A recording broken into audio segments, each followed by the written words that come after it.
You don't leave until you pay what you owe. Every cent. The woman's heels clicked once on the hardwood floor. She planted herself between Marcus and the front door, arms folded across a silk blouse, diamond studs catching chandelier light.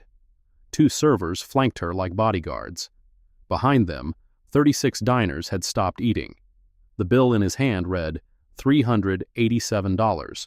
He had ordered a $41 meal. She had just blocked the exit of a man she assumed was too broke to fight back. She was wrong, and every word she had spoken tonight was already in a federal file. A small brass sign hung on the wall 6 inches from her left shoulder. Marcus had photographed it 17 days ago, his first hour in this building. He could see it now, the letters crisp under warm light. Landry's Bistro welcomes all guests regardless of race, color, national origin, or religion, in compliance with Title II, Civil Rights Act of 1964. He folded the bill once, slid it into his jacket pocket, and looked at her. Not at the servers, not at the diners staring, at her. I'd like an itemized receipt. 4 words. No anger, no volume. The kind of calm that should have made her nervous. It didn't, not yet. She laughed, short, dry, rehearsed. You'll get a receipt when you pay. $387, or we call the police. He reached into his jacket, not for a wallet, for something she was not ready to see. But not yet. Not tonight. If you think you know where this is going, you don't. Stay until the end, and I promise you, this story will change how you look at every restaurant you walk into. 17 days earlier, Marcus Calloway drove into Holcroft, Georgia, in a 12-year-old Honda Civic with a cracked windshield and Georgia plates 3 months from expiration. The town sat 40 minutes south of Atlanta on a 2-lane state highway that narrowed into Main Street before widening again into farmland and silence. Population 9,000, 1 grocery store. A courthouse built in 1912 with columns repainted so many times the plaster had cracked under its own weight.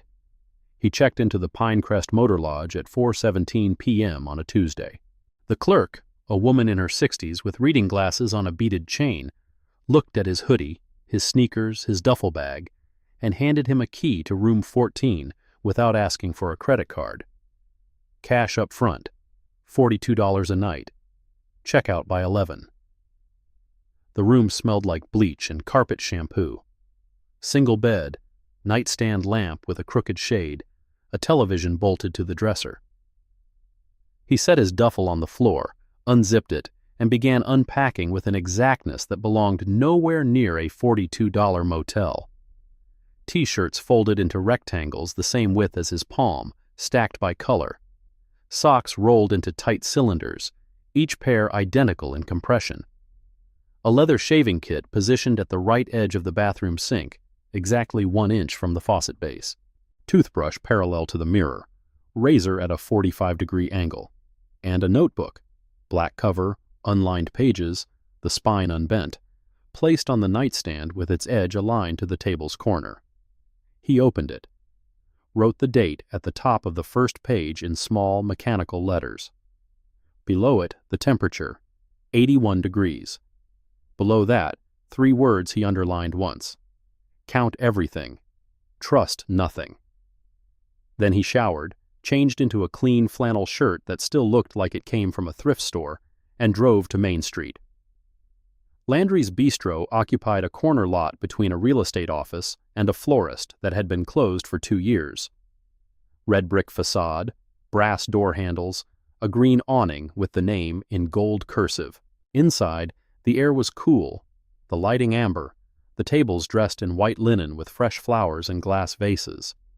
The smell of butter and rosemary drifted from the kitchen. A chalkboard near the entrance listed daily specials in handwriting so careful it looked printed. Marcus stood in the reception area and waited. 1 minute, 2, 4, 7. A couple in their 50s walked in behind him. The woman wore a sundress, the man wore khakis and a polo. They were white.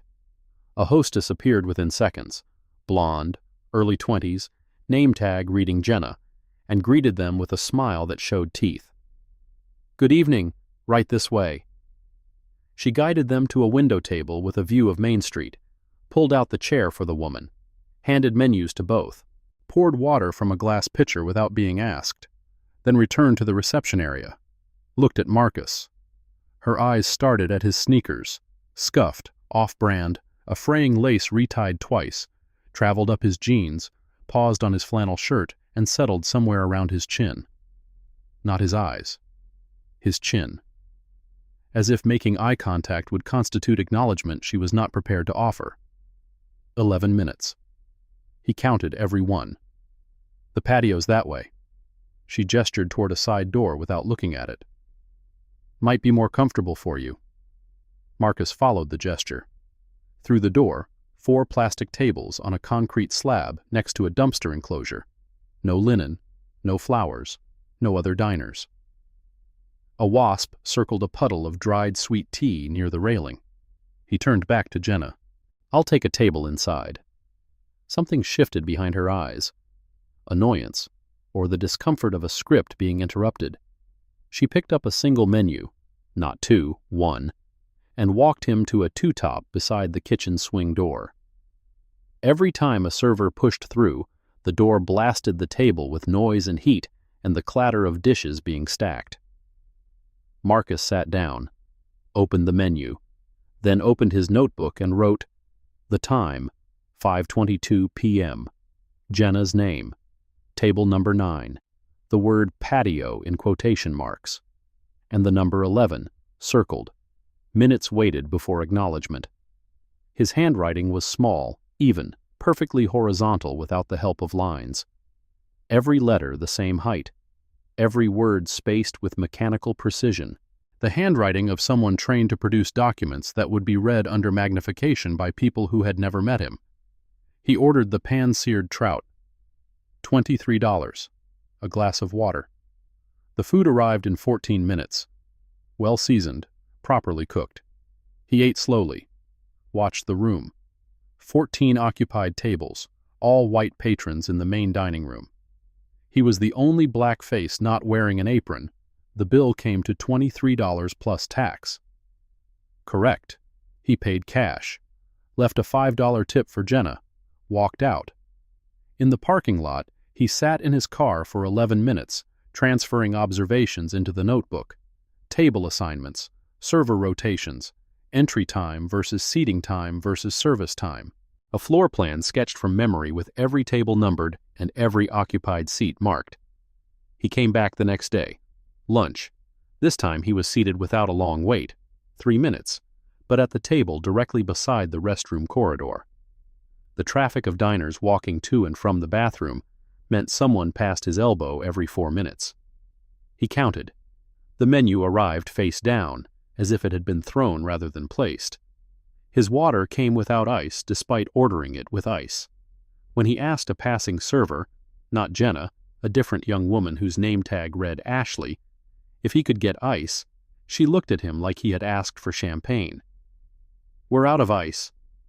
He could hear the ice machine humming from the kitchen, 6 feet away through the swing door. His steak, ordered medium rare, arrived well done, the meat gray and rigid under a puddle of cooling juice. The vegetables were cold. The bread basket was empty save for a single roll that had been sitting long enough to develop a hard crust on one side. He ate it, all of it, paid, tipped, wrote everything down, and left. Day 3. Dinner. The temperature rose. Trent Harmon made his first appearance. Trent was the floor manager, not the title on his name tag which read head server, but the role he occupied in practice.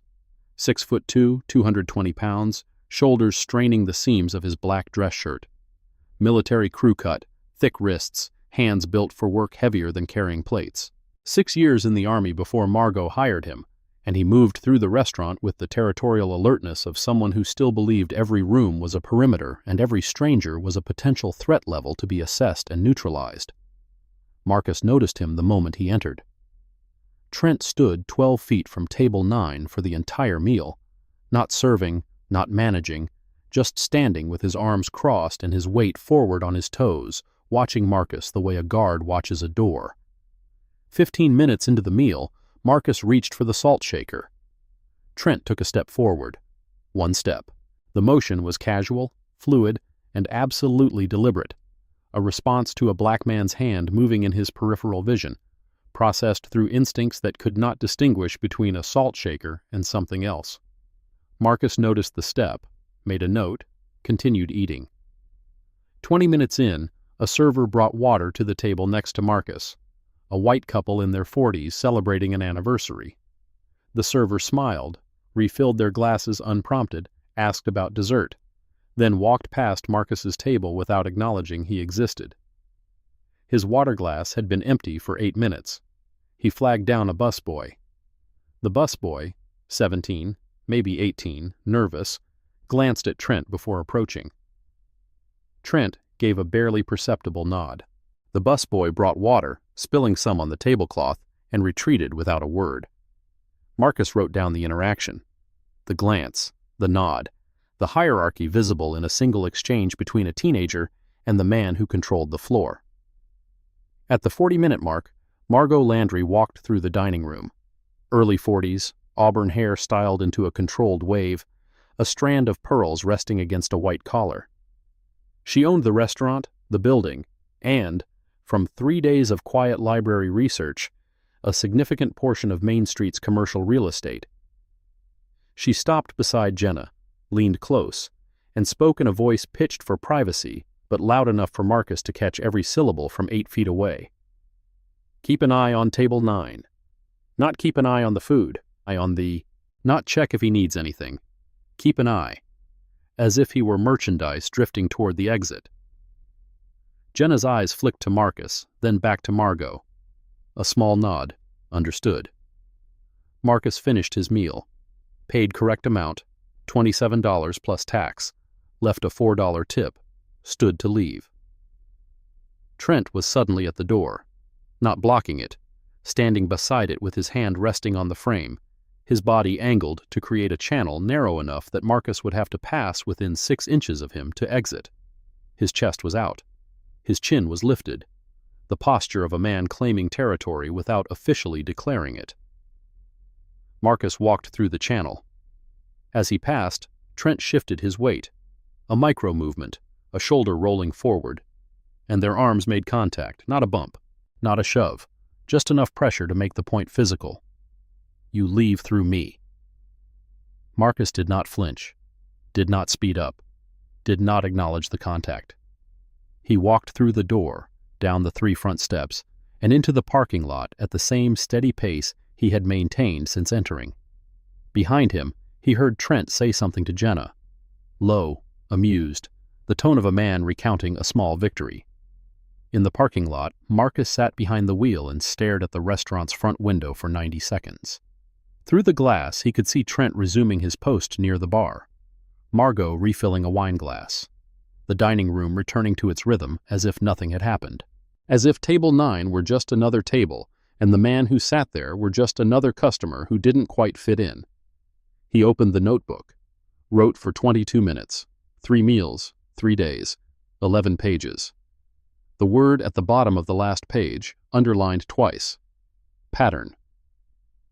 That night, something happened at the Pinecrest Motor Lodge that Marcus had not expected, at least not this early. He was sitting on the bed at 9:40 p.m., transferring notes into his laptop, when he heard gravel crunch outside his window.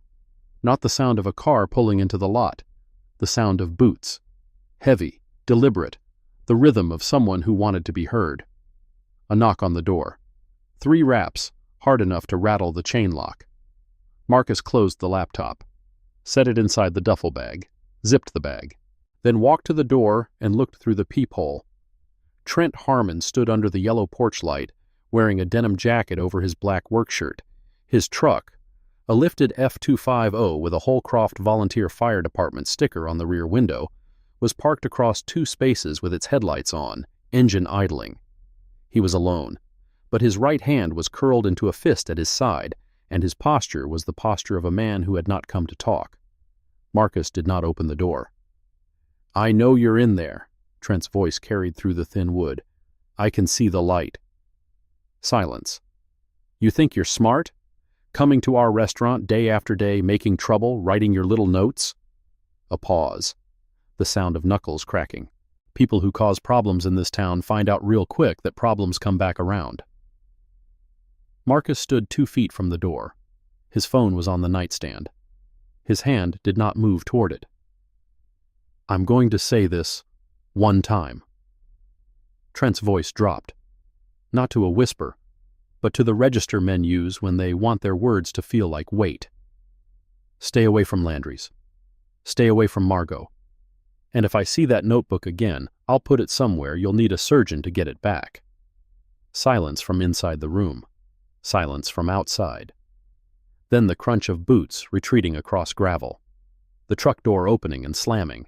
The engine revving once, a sound that was not about transportation but about declaration, before the headlights swept across the parking lot and disappeared down the road. Marcus waited 60 seconds. Then he opened his notebook and wrote, the time, 9:47 p.m. Location, Pinecrest Motor Lodge, room 14. Speaker, Trent Harmon. Vehicle, black Ford, F25. O license plate partially visible. Last 3 characters visible through peephole. 7 km. Duration of encounter, approximately 90 seconds. Nature, verbal intimidation, implied physical threat, reference to property destruction. He set down the pen, looked at the door. The chain lock was flimsy. A child could break it with a running start, and Trent was not a child. Marcus dragged the dresser 18 inches to the left, positioning it as a secondary barrier behind the door. Then he returned to the bed, reopened the laptop, and continued working. He did not call the police. The police in this town wore the same badge as the man who had pushed him out of a restaurant. There was no point calling a system for help when the system was the problem. Day 4 changed the rhythm. Marcus arrived at 6:45 p.m. Table 9. Burger and water. $18 on the menu. Simple. The food came. Fine. Then Jenna brought the bill. 3 lines. Burger. $18. Service surcharge. $25. Reservation fee. $15. Total. $58. He had not made a reservation. There was no service surcharge on the menu. He had checked every page, every footnote, every asterisk on day 1. Excuse me. He caught Jenna as she passed. Can you walk me through these charges? She glanced at the bill without stopping. That's just how it works here. How what works? The pricing. Already 3 steps past his table, moving at the speed of someone who did not intend to answer a follow-up. He waited. 12 minutes. Then Margot appeared, approaching table 9 the way someone approaches a stain on a white tablecloth. Is there a problem? Marcus turned the bill toward her, pointed at the second line. Where is the service surcharge listed? Our pricing reflects the experience, sir. She emphasized the word like a velvet rope. If it's outside your budget, there are other options in town. The sentence landed with surgical precision, not about race on its surface, not about income on its surface, but about both underneath. You do not belong here. You cannot afford here. Here is not for you. Marcus did not raise his voice. He opened the menu to page 3, ran his finger to the bottom, and read aloud from the fine print. All prices include tax and gratuity. No additional fees apply. 7 words. Her menu, her restaurant, her name on the awning. Margot's posture shifted. A 1/4-inch retreat, the weight moving from her front foot to her back. That's a standard disclaimer. It doesn't apply to every situation. It applies to mine. I'd like an itemized receipt. Every charge needs a corresponding line item on the posted menu or a written policy available to patrons. The words came out measured, precise, each one chosen with care that did not match his flannel shirt or his scuffed sneakers. Itemized. Corresponding. Posted. The vocabulary of someone who had read billing disputes the way other people read novels, carefully, thoroughly, and with attention to the parts most people skipped. Margot stared at him. Behind her, Trent materialized from somewhere near the bar, drawn by the shift in air that accompanies conflict. Marcus felt the change in pressure before he heard the footsteps. Someone large, moving with purpose, closing distance. Then a hand landed on his right shoulder, heavy. The fingers pressed down into the muscle between his neck and collarbone. Not a pat, not a tap, a grip. 5 fingers closing around the trapezius with the authority of ownership. "Time to go, buddy." Trent's voice came from directly above and behind, the angle of a man standing over someone seated, using height as leverage. Marcus looked at the hand on his shoulder, looked at the reflection of Trent's face in the window glass, jaw set, eyes flat. The look of a man who had moved people before and expected this one to move like all the rest. "Remove your hand. I haven't finished my meal, and I haven't been asked to leave by the property owner in writing." Trent's fingers tightened. The pressure increased. Not enough to bruise, but enough to communicate that the next increase would be. Marcus felt the tendons in his shoulder compress, the joint rotating slightly under the force. 2 seconds, 3.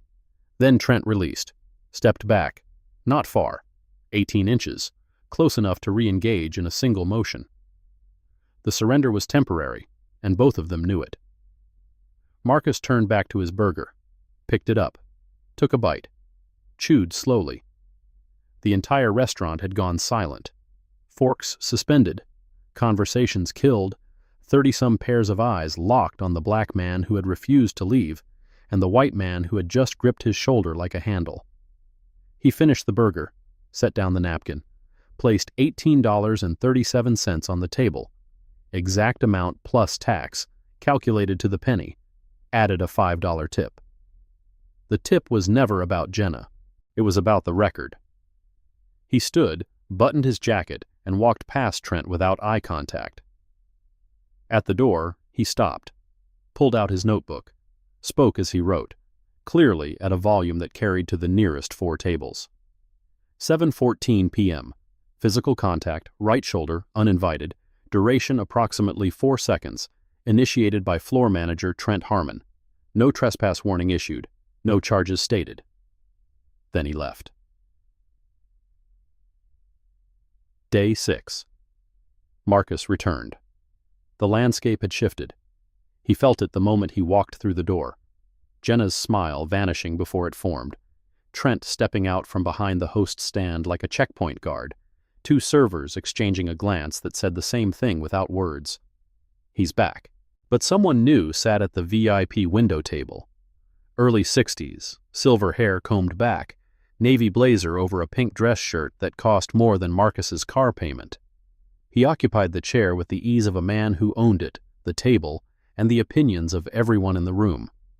Keith Redmond, vice president of the Holcroft Business Association. The man who controlled commercial zoning recommendations for downtown Holcroft, which meant every business on Main Street owed him a favor, and Margot Landry owed him several. Marcus knew his name, his title, and his photograph from 3 hours at the Holcroft Public Library on day 5, reading 18 months of the Holcroft Herald's business section. Redmond's name appeared 41 times, always adjacent to influence, always photographed smiling beside people whose livelihoods depended on his goodwill. Marcus took table 9, ordered coffee and a Caesar salad, waited 11 minutes. "Mind if I join you?" Redmond stood beside the table holding a cup of coffee he had carried from the VIP section. His smile was warm, practiced, and empty of genuine interest. Marcus gestured to the empty chair. Redmond sat, set his cup on the linen, and extended a hand. The handshake was firm, held 1 beat too long. The grip of a man who measured others by how they responded to pressure. "Keith Redmond, I like to know the folks who come through our town, especially the ones who keep coming back." "Marcus? Just Marcus?" The smile widened. "Folks around here earn their seat at the table. Where'd you say you were from?" "I didn't." The smile held, but the eyes sharpened. A man accustomed to receiving information was being denied it, and the denial itself was being filed away for later. "Fair enough. What brings you to Holcroft?" "Just passing through. Liked the food." Passing through for 6 days now? The casualness was deliberate, manufactured, the voice of a man who had conducted interrogations disguised as small talk for decades. Every question was a probe. Every answer would be reported. "The trout is good," Redmond laughed. Too loud, performative. Two tables turned to look. "It is. Margot runs a fine establishment. Fine people, too. We're a tight community, Marcus. We look out for each other." The subtext was not subtle. We are together. You are alone. "I appreciate the welcome." "Of course."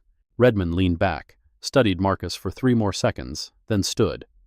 Patted the table twice, the gesture of a man closing a file. "You enjoy your salad.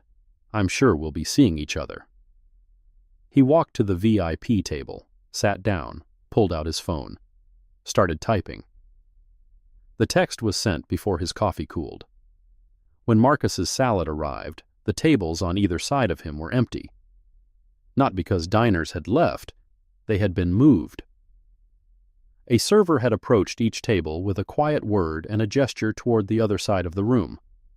Official reason: those tables were reserved for a private party. No private party arrived. Marcus ate his salad in a 3-table radius of emptiness, a ring of unoccupied chairs and bare linen, 18 feet of quarantine in every direction. The social freeze was elegant, invisible to anyone not paying attention, and devastating in its precision. He was paying attention. He recorded the cleared table numbers, the time each relocation occurred, the servers' names, the distance, and the fact that Margot watched the entire operation from behind the bar with the satisfied expression of a woman who had solved a pest control problem. But the freeze had a second phase Marcus had not anticipated. A man from one of the relocated tables, late 50s, ruddy complexion, a Holcroft rotary pin on his lapel, walked past Marcus on his way to the restroom. He paused, looked down at Marcus's salad, then at Marcus. "You know, there's a Waffle House on Route 9. The man's voice was loud enough for 3 surrounding tables to hear. Conversational. Friendly even, the way a knife is friendly when it's offered handle first. "Good food. Better fit." Marcus looked up, met his eyes, said nothing. The man waited, 2 seconds, 3, for a response that would justify what he wanted to do next, which was escalate. When none came, he shook his head with the theatrical disappointment of someone performing for an audience and continued to the restroom. At the table nearest the bar, a woman Marcus hadn't seen before leaned toward her husband and whispered something. The husband turned, looked at Marcus, and turned back with an expression that combined pity and contempt in equal measure. Marcus picked up his fork, ate a bite of salad, wrote down the rotary pin man's words, the time, the table he had come from, the direction of the whisper, and the approximate number of people who had witnessed the exchange. 7. 7 people had watched a stranger tell a paying customer to leave a restaurant and eat at a cheaper establishment. None of them had reacted with surprise. None of them had objected. The silence was its own form of participation, a community exercising its collective power to define who belonged and who did not, without ever needing to vote on it. When Marcus left that evening, he found his car in the back lot with a new addition. Someone had placed a paper bag on his windshield, the kind restaurants use for takeout orders. Inside was a single bread roll, hard and cold, and a napkin with 2 words written in black marker, "Go home." He photographed the bag, the napkin, the handwriting, and the position on his windshield. Placed the napkin in a plastic sandwich bag he kept in his glove compartment, sealed it, labeled it with the date and time. Then he drove back to room 14 and added the photographs to his file. She thought she was isolating a nuisance. She was creating a federal exhibit. Sunk. Day 8. The professionals arrived. Marcus was on his 5th cup of coffee at table 9 when a voice interrupted from the left.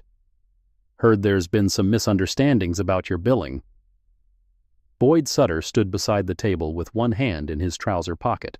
Mid-50s, trim, wire-rimmed glasses, the kind of tan you get from 18 holes rather than manual labor. Charcoal suit, yellow tie. His presence in this restaurant at this hour was not accidental. It was an appointment disguised as coincidence. Misunderstandings, Marcus repeated. This is a private establishment. They can set whatever pricing structure they want. That's just business.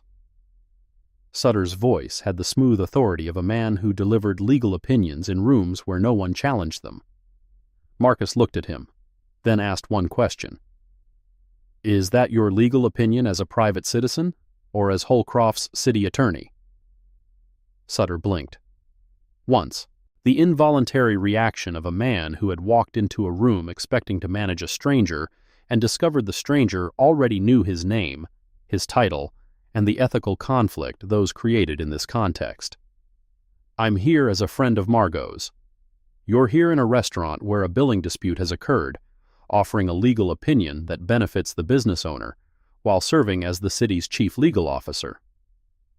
Marcus set down his coffee cup. The ceramic clicked against the saucer, a small, precise sound in the sudden quiet. That's a conflict. You might want to be careful about that. The temperature at table 9 dropped. Sutter's fingers tightened around his water glass. A micro-movement, involuntary. The body's response to a threat the mind hadn't finished processing. I was trying to be neighborly.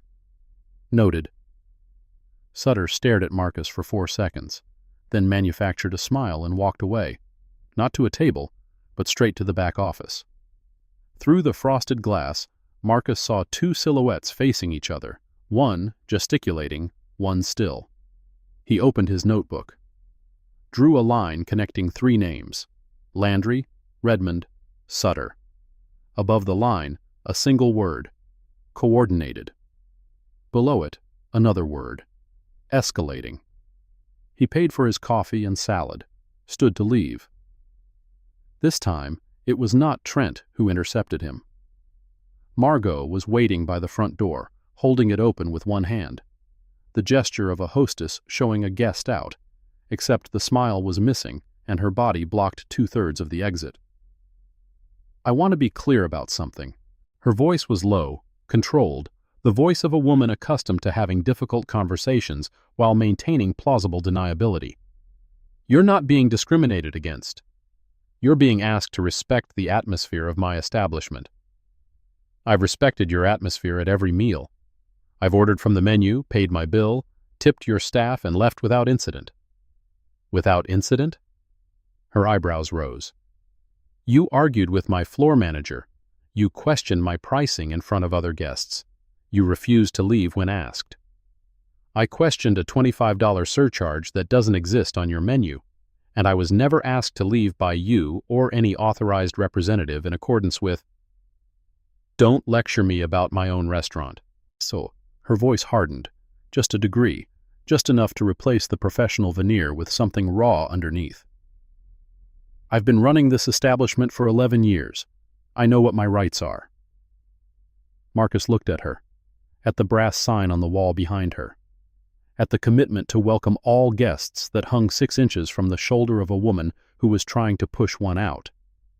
Then you know that Title II of the Civil Rights Act applies to restaurants serving the public, and you know that selective enforcement of unwritten policies against customers based on their appearance creates liability.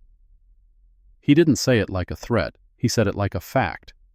The way you say the temperature is 81 degrees, or that checkout is at 11, factual, neutral, documented.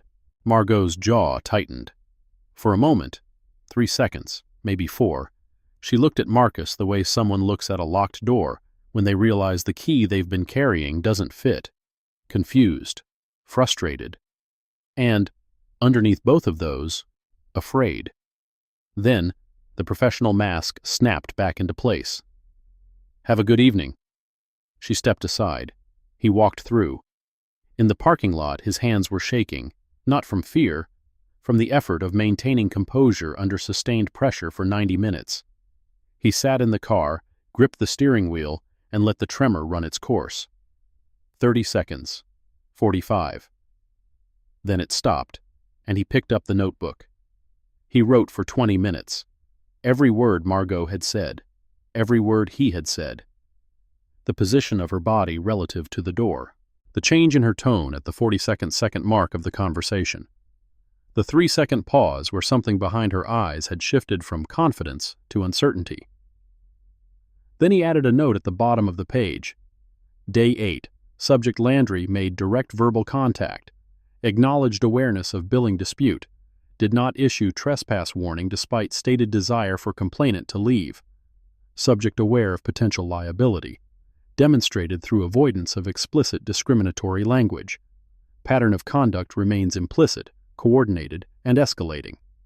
The note was written in the third person, as if Marcus were writing about someone else, as if the man sitting in table 9 and the person documenting the experience were two different people, which in a sense they were.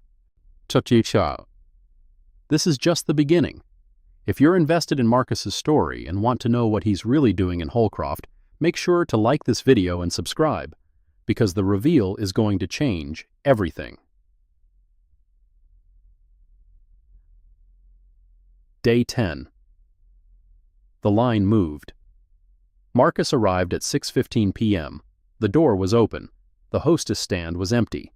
He walked in, turned toward table 9, and found Trent blocking the path like a wall built from muscle and bad intentions.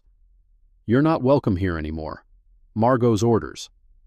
"I'd like to hear that from Margot." "You're hearing it from me." "Then I'd like a written trespass notice." Trent's left eyebrow twitched, a single contraction that told Marcus everything. No written notice existed. No one had consulted a lawyer about the procedure for banning a patron from a place of public accommodation, because none of them believed this man in a flannel shirt would know enough to ask. "You need to leave." Louder now. Loud enough for the first row of tables. Marcus did not move. His hands hung at his sides, feet shoulder-width apart, weight evenly distributed. The posture of someone trained to stand this way, relaxed, centered, impossible to knock off balance with a shove. If the property owner wants me to leave, she can tell me directly, or she can issue a written trespass warning specifying the property and duration. That's how it works. Trent took one step forward, 18 inches between them, close enough for Marcus to smell starch and mint. "I'm telling you how it works. Telling you how." Behind Trent, Margot appeared in her office doorway, watched the standoff for 4 seconds, then turned back inside without speaking. She would not issue the notice, would not come to the door. She would let Trent handle it. Deniability for her, nothing but anger for him. Marcus stepped around Trent, clean, deliberate, the way you step around furniture. Sat at table 9, opened the menu. Trent's hands clenched, his jaw worked. 3 seconds of deciding whether to cross a line. Then he pulled out his phone. "Yeah, it's Trent. He's here again. We need Nolan." 12 minutes later, a patrol car pulled into the handicapped spot. Engine running. Light bar dark. Sergeant Nolan Cross stepped out. Cross was 53, 29 years on the Holcroft force, 4 years from a pension. A.T. 5'10", 170, but he carried himself with the compressed authority of a man who had been the most powerful person in every room for decades. Uniform pressed, boots polished, right hand resting on his holster, not gripping, just resting, the way a man rests his hand on a tool he trusts. He walked in without removing his sunglasses. Found Marcus at table 9. "Sir, the owner says you're trespassing." Marcus looked up. "Has the owner issued a written or verbal trespass warning directly to me, in the presence of a witness, specifying the property and duration of exclusion?" Cross stopped. The question was too precise, too structured, too aware of specific procedural requirements that most people who looked like Marcus, in Cross's experience, did not know existed. Something shifted behind the mirrored lenses, curiosity or caution. It passed. "I don't need a law degree to know when someone's not wanted." "I didn't ask what you need.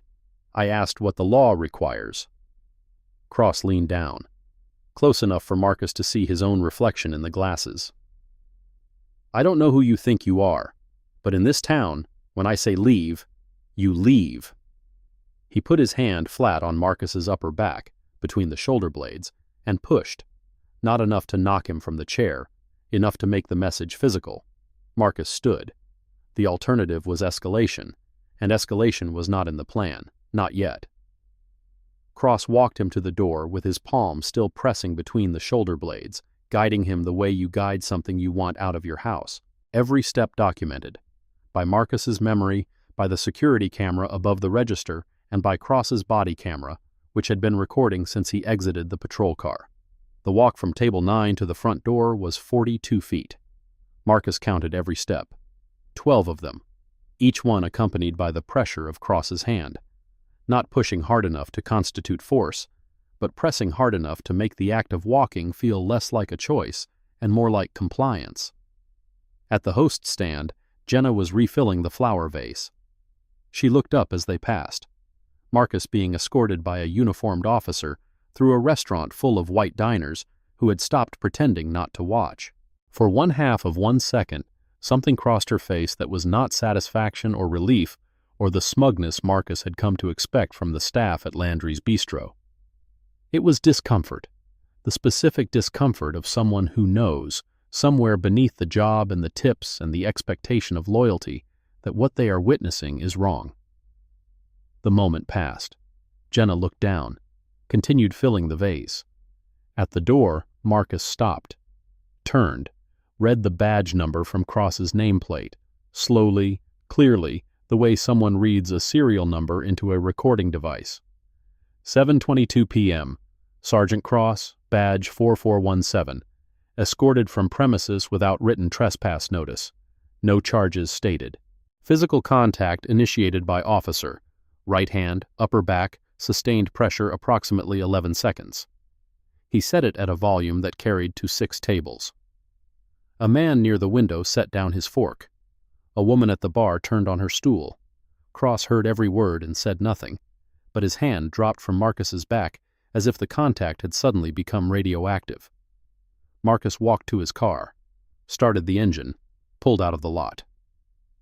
In his rearview mirror, Trent was already pouring Margot a glass of wine, while Cross stood in the doorway, backlit by the restaurant's amber glow, watching the Honda's taillights shrink down Main Street. The problem was handled. The system had worked. Everyone played their part. The owner, the bouncer, the cop, a clean operation, no paperwork, no charges. No evidence that anything had happened, except that a man who didn't belong had been encouraged to leave. Except there was evidence. Hours of it. Stored on cameras, logged in notebooks, backed up on servers. Evidence that was already moving through systems that none of them controlled, toward conclusions that none of them could prevent. The system had no idea what it had done. Day 12. 2 days of silence. Marcus did not appear at Landry's, did not drive Main Street, did not show his face at the library, the gas station, or the coffee shop where the morning regulars had started recognizing the quiet black man who always sat alone and always wrote in a notebook. In room 14, he worked. 17 pages, transferred into formatted documents on a laptop he kept in the locked duffel. Photographs organized by date. A timeline stretched across 3 sheets of legal paper taped to the bathroom mirror. He called a number at 8:14 a.m. The call lasted 6 minutes. Short, clipped sentences. The rhythm of a status report delivered to a superior. He used words like documented, pattern, coordinated, next phase. Then he hung up, changed his shirt, drove to Landry's. He parked in the back lot near the delivery entrance. Walked around to the patio, the same concrete slab Jenna had directed him toward on day 1. Accessible from the sidewalk. No gate, no posted restriction, no trespass notice on the door or frame. He sat down, waited for a server. Nobody came. 5 minutes. 10. 15. 20. Through the patio door, he could see Trent working the floor inside, laughing with regulars, Jenna pouring wine, the restaurant functioning around his absence like a body that had expelled an infection. At the 20-minute mark, the patio door opened. Trent stepped through. His neck veins said everything his face was trying to hide. "You're sitting on private property. The patio is accessible from a public sidewalk. No gate, no sign, no posted restriction." Trent came closer. 3 steps. 2. Stopped directly in front of Marcus's chair, blocking the sun. His shadow fell across Marcus's face like a hand. "I told you. You're done here." "I heard you. But telling me isn't the same as a lawful trespass warning, and you're not the property owner." Trent's hand shot out.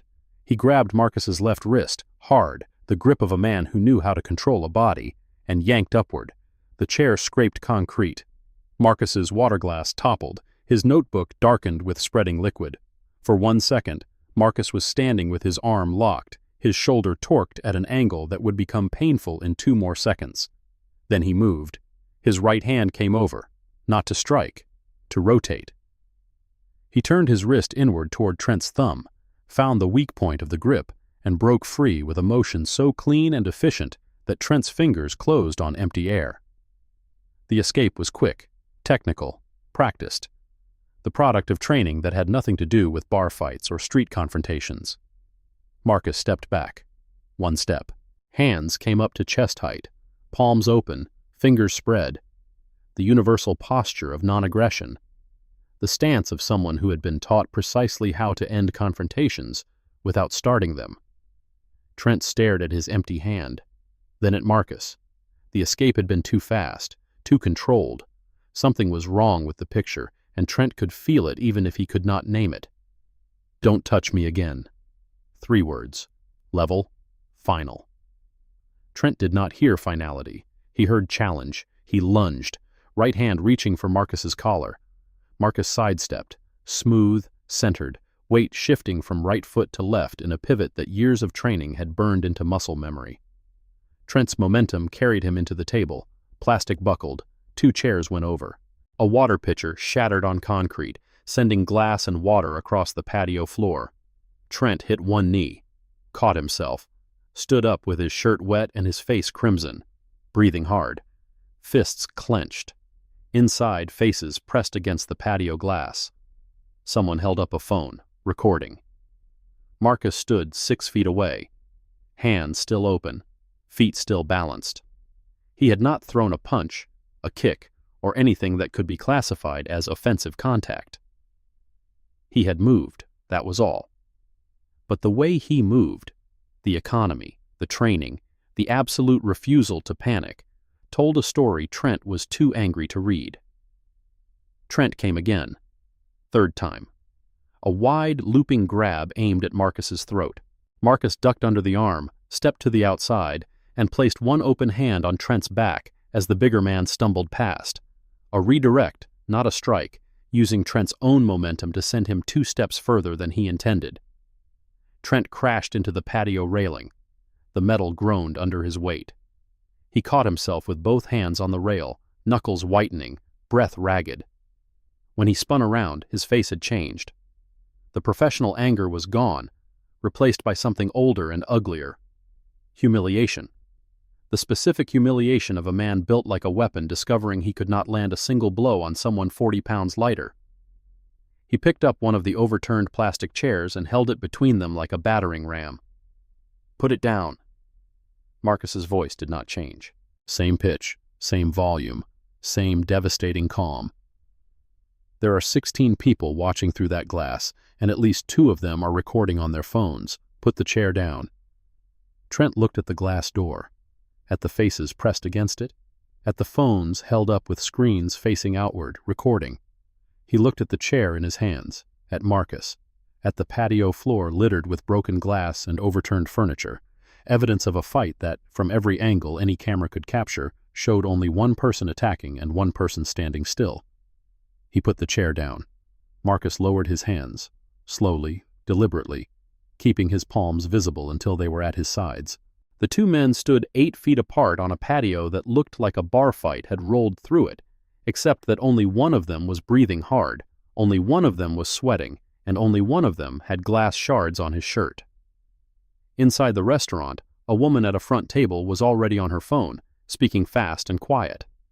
Later, Marcus would learn that she had called 911 40 seconds before Margot did, and her description of the events was different. A server attacked a customer, she told the operator. The customer didn't fight back. That call would never make it into Cross's report, but it existed on the dispatch server, time-stamped and logged, waiting to be compared against Margot's version. The patio door burst open. Margot. Phone at her ear. There's a man attacking my staff. He's violent. He's dangerous. Landry's Bistro, 114 Main Street. 911 dispatch. Calm, professional. Can you describe him? Black male, 30s, gray hoodie. Please hurry. The call lasted 47 seconds. Margot used dangerous 3 times. Attacking twice. She did not mention Trent grabbing Marcus's wrist. Did not mention 3 charges by Trent, all of which missed. Did not mention that Marcus was standing motionless with his hands in the air while she spoke. Marcus heard every word. He did not move, did not reach for his phone, did not attempt to leave. He stood on the patio with his hands raised and waited. Cross arrived in 7 minutes. Not alone this time. 2 officers flanked him, younger, bigger, hands already on belts.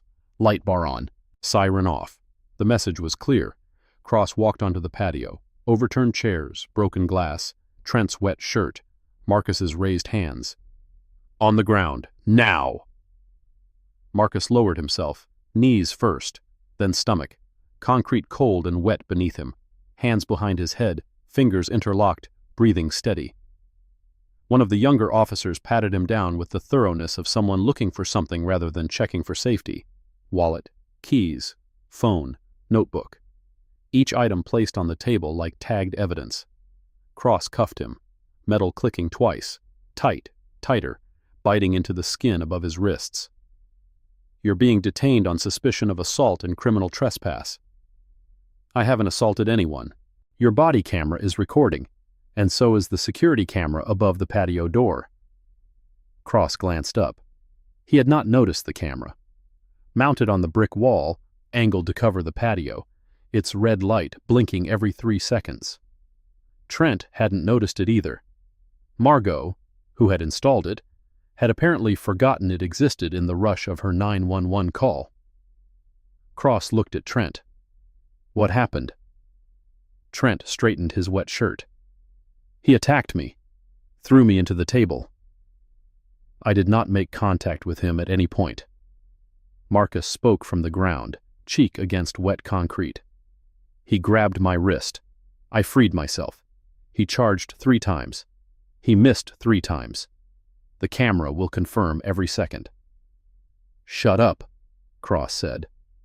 Flat, final. The voice of a man not interested in both sides. They put him in the back of the patrol car. Hard plastic seat, partitions smelling of disinfectant. Through the window, Margot stood in the patio doorway, arms folded, watching him leave with the expression of a woman who had won. She had no idea what she had set in motion.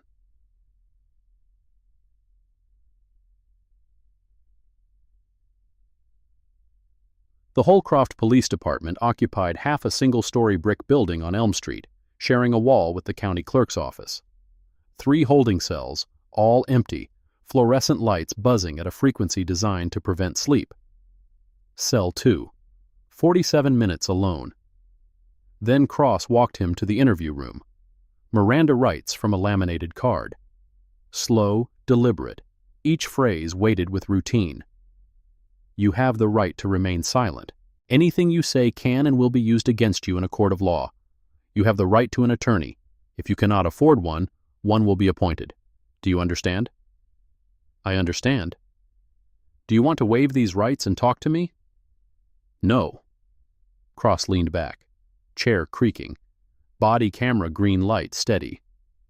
Most people in your position would want to explain themselves. Silence. Why do you keep going back to that restaurant? Silence. Cross tried the soft angle, the let me help voice, the concerned cop mask. Look, I get it. You feel treated unfairly. Maybe you were. But going back over and over, pushing buttons, that's not going to end well. Marcus looked at the table, at Cross's hands, at the camera. I'd like to speak with an attorney. Cross stood, walked out. Walked. Door clicked shut. Marcus sat alone for 2 hours and 16 minutes. Did not pace. Did not call out. Did not ask for water or a phone call. He sat with his back straight and his hands folded on the table, with the patience of a man who had waited in worse places, for longer stretches, with higher stakes than a misdemeanor charge in a small Georgia town. At 10:15 p.m., one of the younger officers, the one who had patted him down, opened the door and dropped a bottle of water on the table without speaking. The cap was already cracked. Marcus looked at it, did not drink. In his experience, unsolicited kindness in a holding environment usually preceded a second interrogation attempt, and drinking would give the appearance of comfort, which would give the next questioner an opening. He was right. At 10:31, Cross returned, this time without the laminated card.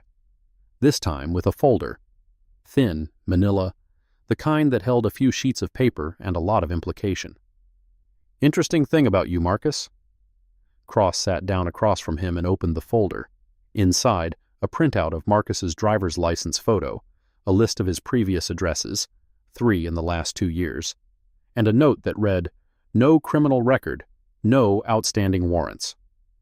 "You're clean," Cross said. "Too clean, actually. No social media. No employer listed. Last known job was 2 years ago, and the employer on file doesn't return calls.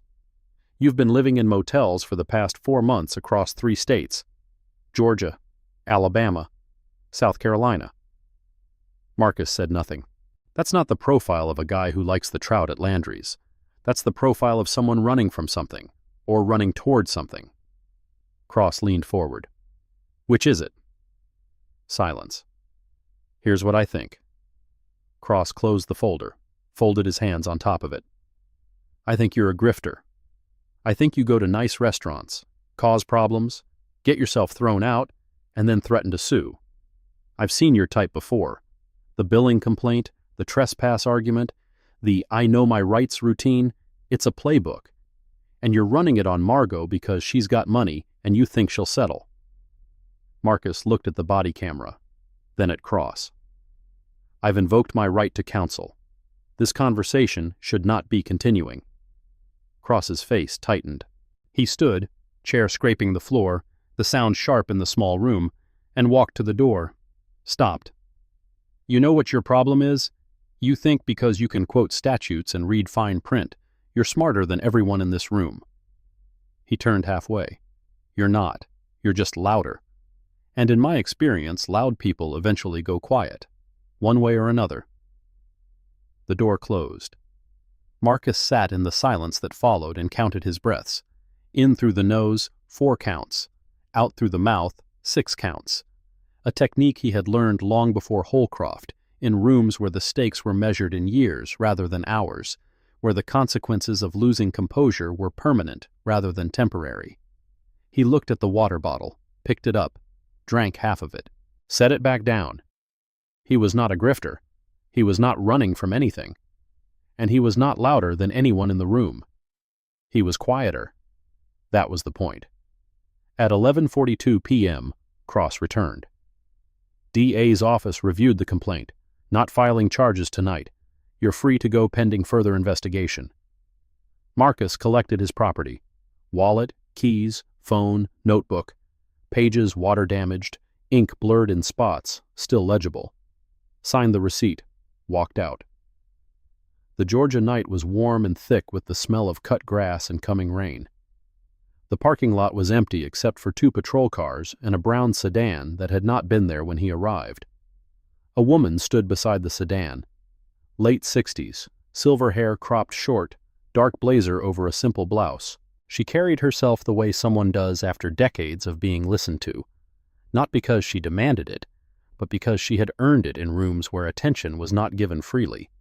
She looked at Marcus. He looked at her. "Mr. Calloway." 2 words. No explanation. No warmth or coldness. just his name. His full name, the one he had not given to Redmond or Jenna or Cross or Trent or anyone in Holcroft. Spoken with quiet gravity. The kind of gravity that comes from decades on a federal bench, from a career spent weighing evidence and delivering verdicts that changed lives. She said his name the way you say the name of someone you respect, someone whose work you know, whose purpose you understand, whose presence in this parking lot at this hour is not a surprise, but a confirmation. She nodded once. Got into her car. The brown sedan, unremarkable, government issue in its anonymity. The engine turned over quietly. The headlights swept across the parking lot, catching Marcus's face for 1 second before passing on. Then the sedan pulled onto Elm Street and disappeared into the dark. Marcus stood alone under the yellow light of the station's entrance, his wrists still bearing the red impressions of handcuffs, his notebook under his arm, his phone in his pocket. He watched the sedan's taillights shrink to red dots and then to nothing. He knew her. She knew him.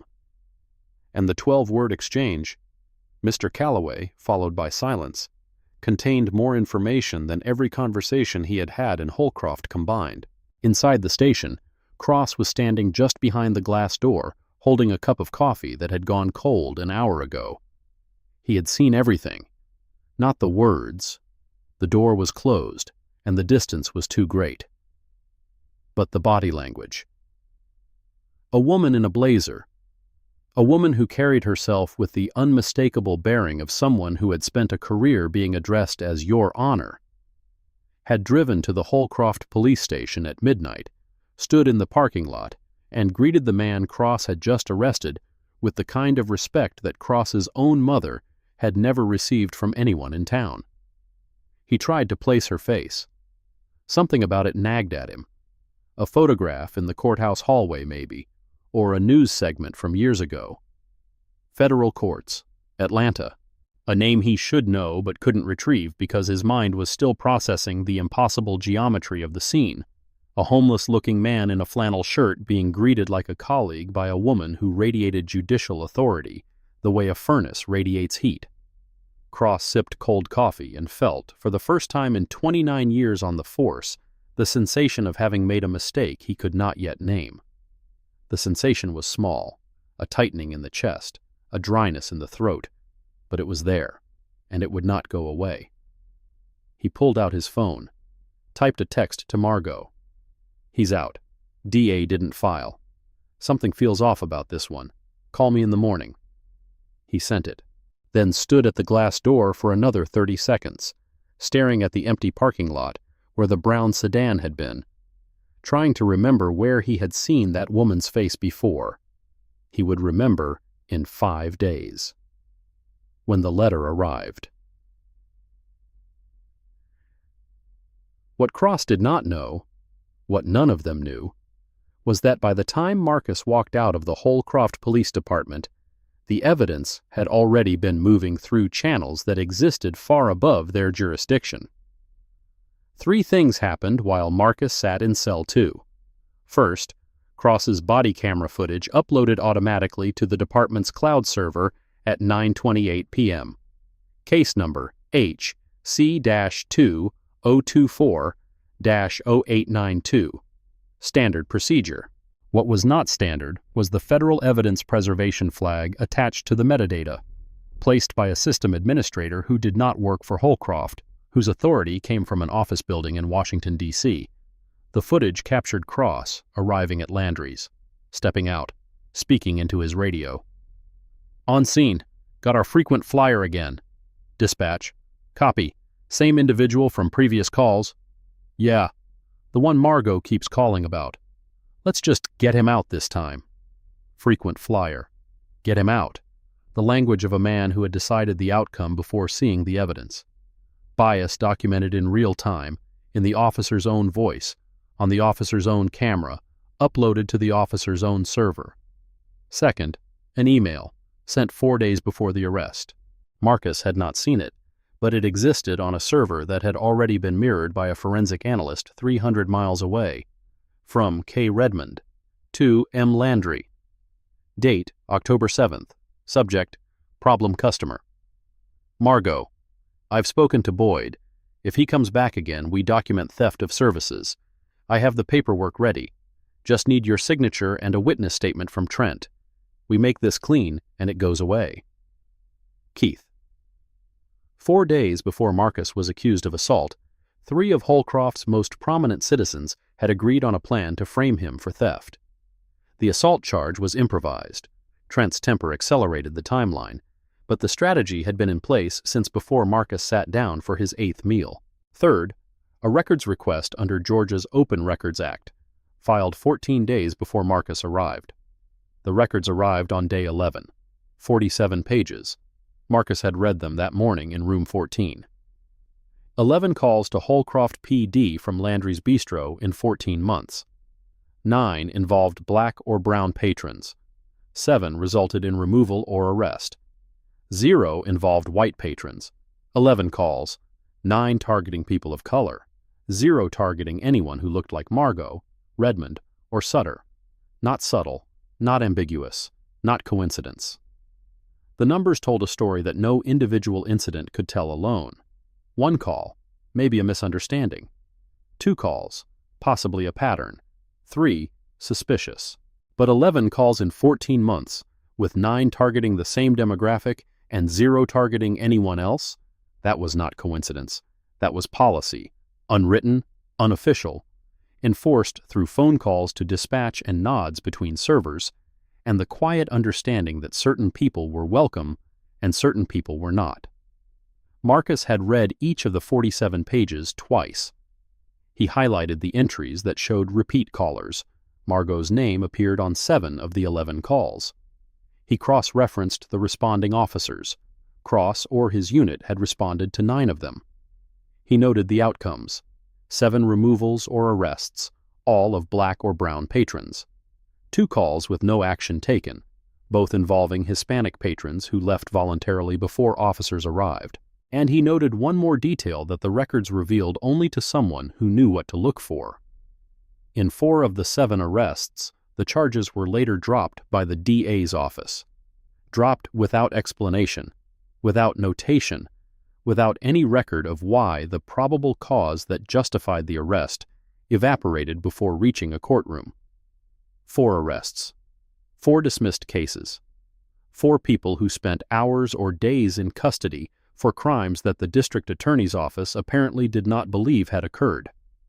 4 lives disrupted, 4 booking photographs taken, 4 sets of fingerprints entered into databases that would follow those people for years. All because Margot Landry picked up the phone and a sergeant named Nolan Cross answered. Marcus added this to his file, labeled it, "Pattern of pretextual arrests with subsequent DA dismissal suggests awareness of insufficient evidence at time of arrest." The language was dry. The implications were not. Discrimination, documented, repeated, and coordinated between a business owner, a city attorney, a business association executive, and a police sergeant, all of whom believed they were protecting their community from people who did not belong. They were wrong about who did not belong, and they were about to find out how wrong.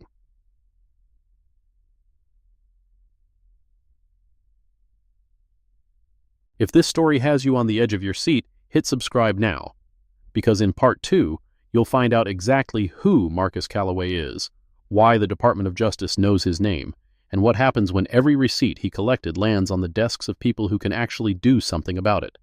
Trust me, you do not want to miss what comes next. Day 13. Morning. Marcus sat in his car in the library parking lot, engine off, windows down, pine and distant diesel. His phone buzzed. A 202 area code. Locke reviewed your file. Green light. Timeline? He typed, 5 days. 1 more cycle. 11 seconds. Copy. Evidence package ready on your confirmation. He deleted the exchange. Not because he was hiding, because the phone was not secure and the information was not meant for Holcroft's towers. He opened the notebook to a fresh page. Day 13, final phase. Below it, he drew a diagram. 5 names in a circle. Landry, Harmon, Sutter, Redmond, Cross. Lines connecting each, annotated with dates and interactions. a web no single person had built, but all five maintained through shared understanding so deep it needed no written contract. You don't want him here. I don't want him here. None of us want him here. That was the agreement. Unspoken, unsigned, enforced by handshake and wineglass and radio dispatch. And Marcus had documented every thread.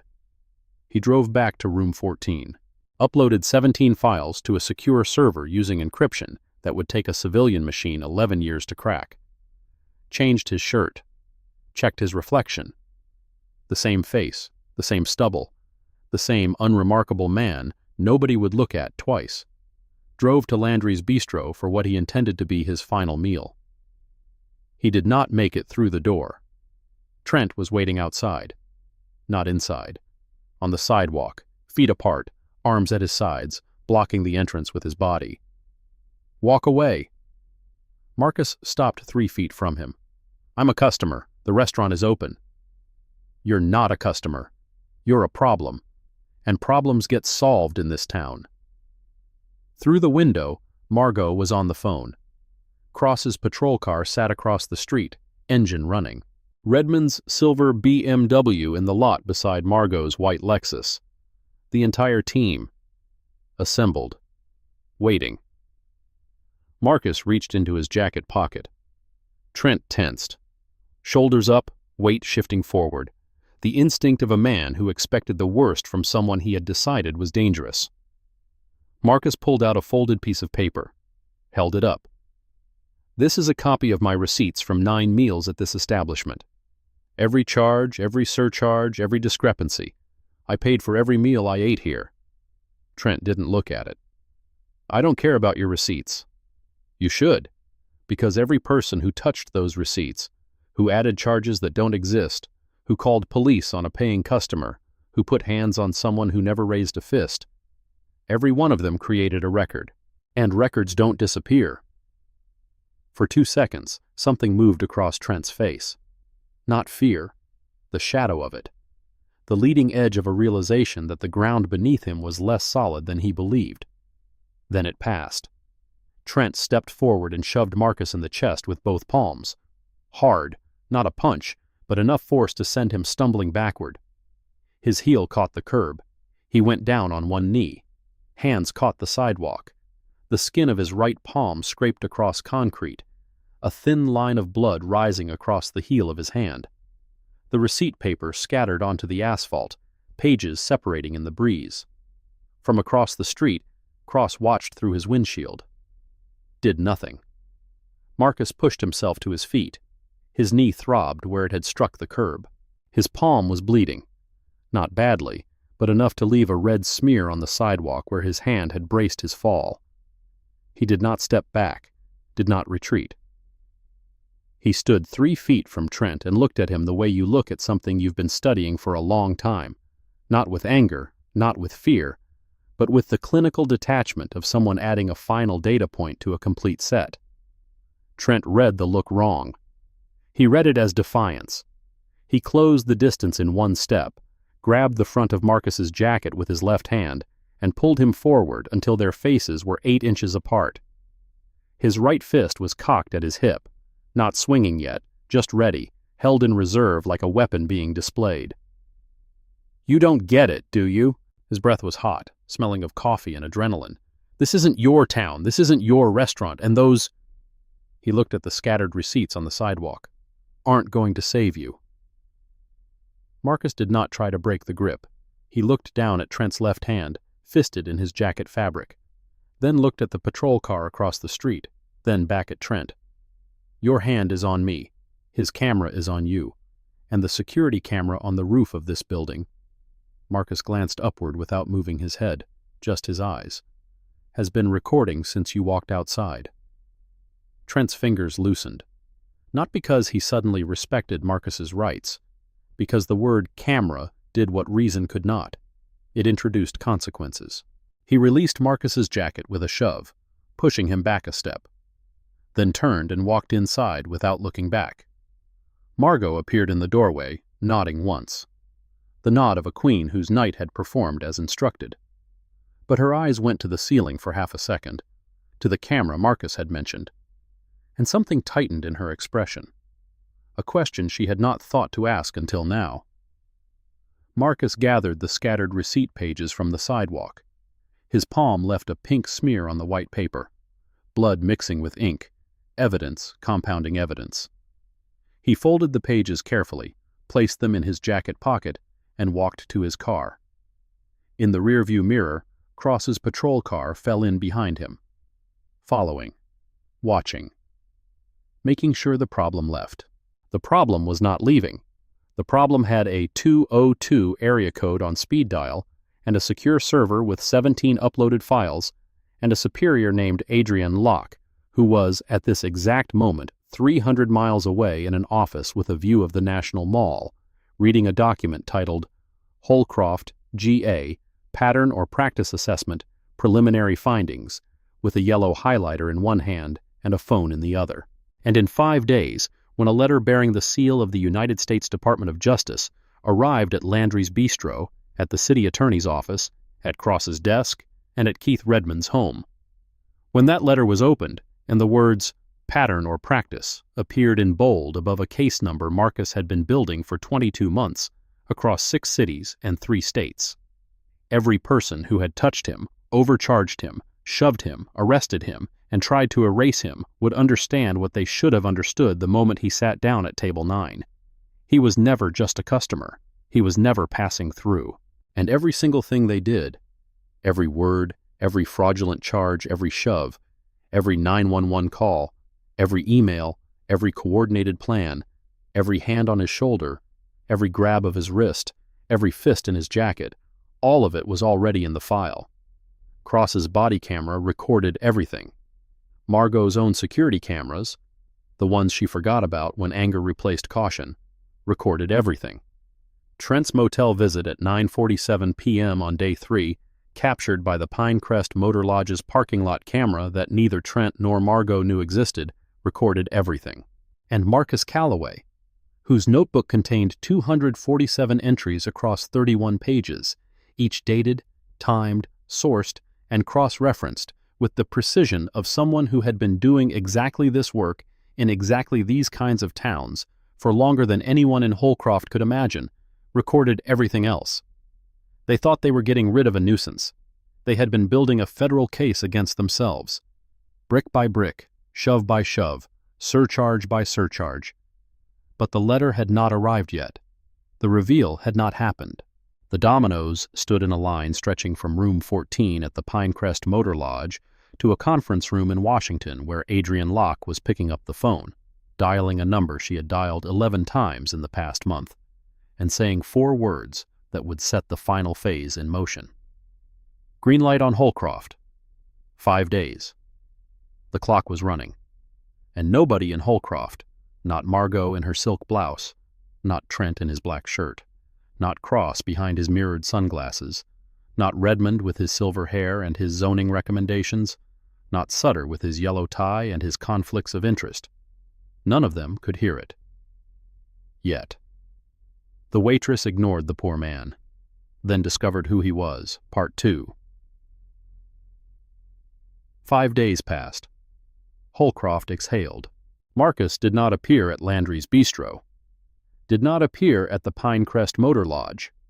The clerk noticed his key had been returned on day 14, the room stripped clean, the trash empty, as if no one had ever stayed there.